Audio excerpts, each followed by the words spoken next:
Bi mais yana ka kɛ bi projet de la ka ɲɔgɔn kɛ ka tɛmɛ o kɛra a kɛra sigi commune école bɛɛ école fɛn fɛn bɛ sigi commune kɔnɔ premier cycle ni second cycle an delila ka dɛmɛ k'u ye san dɔ la kaye ni bigi ni di écoledenw bɛɛ ma mais ɲinan ta kɛrɛnkɛrɛnnenya na a bɛnna ni dɛmɛ kalo ye a dɛmɛna ni fana an ye kalanso minnu jɔ camancɛ mɔgɔw ye n'o ye 7e 8e 9e ye a bɛnna n'o école dayɛlɛ o kilasiw kalanw daminɛnen bon an y'a ye ko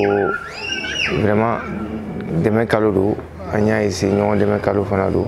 bon ka kalan yiriwa fana k'a cɛsiri an hakili o fana ye denmisɛnninw fan fɛ ni denmisɛnninw mansaw fan fɛ o de y'a to an ye u mago bɛ se ka jɔ fɛn fɛn na kalanko minɛn na k'a san kɔrɔbalenninw ye fo ka na fitininw n'a bɛ fɔ olu ma premier cycle 7e année ka na kalansa 6e année la ka taa 7e année la fana ka na 9e année la o ni a direction fila ninnu directeur fila ninnu premier cycle second cycle ka dɛmɛ k'u ye fana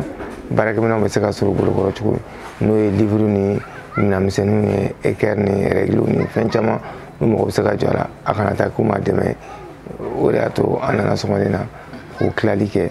pour que vraiment degun bɛ école mansaw ni écoledenw yɛrɛ kan ni école karamɔgɔ o ni école ɲɛmɔgɔw ni mairie yɛrɛ kan an ka se ka dɔ bɔ a gɛlɛya la o de ye sɔgɔmada na dɛmɛ ye. A bɛ se ka dɔɔni fɔ an ye dɛmɛ musaka kan. Dɛmɛ musaka bon a ka ca dɔɔni parce que minnu ye a dɛmɛ sɔrɔ a bɛ taa denmisɛnnin 400 ni kɔ la n'i ye premier cycle ni second cycle ta a bɛ taa denmisɛnnin 400 kɔ la a dun bɛɛ ye u ka san u mago bɛ se ka jɔ kaye fɛn fɛn na san kɔnɔ o ni bigi hakɛ min na san kɔnɔ an y'o bɛɛ d'u ma o ni livre minnu bɛ se ka jɔ a la u ka san tɔ in bɛɛ kɔnɔ fo san caman kɔnɔ kalanni na o ni faamuyali la an y'o livre bɛɛ san bon a bɛɛ kɛra projet ka dɛmɛ kɔnɔna na hali bi ka kalansa kalanso ka ko yiriwa ka sankɔrɔta o de y'a to an ye nin kɛ sɔgɔmada na bon tɛ se ka tɛmɛ fana tant que o ko in nɔgɔyabaga ni mairie tɛ se ka k'a la mairie b'a la mairie de y'a ko nɔgɔya ma an bɛ maire fo la ka waleɲuman dɔn a n'a jɛɲɔgɔn ka na CAP fana la n'i y'a ye a ko fana caman nɔgɔyara ani dugu ni écoledenw ka ko la a kɛbagaw de fana bɛ yen o ye n'o ye CAP ye ka dugu comité de gestion fo ka dugutigi fo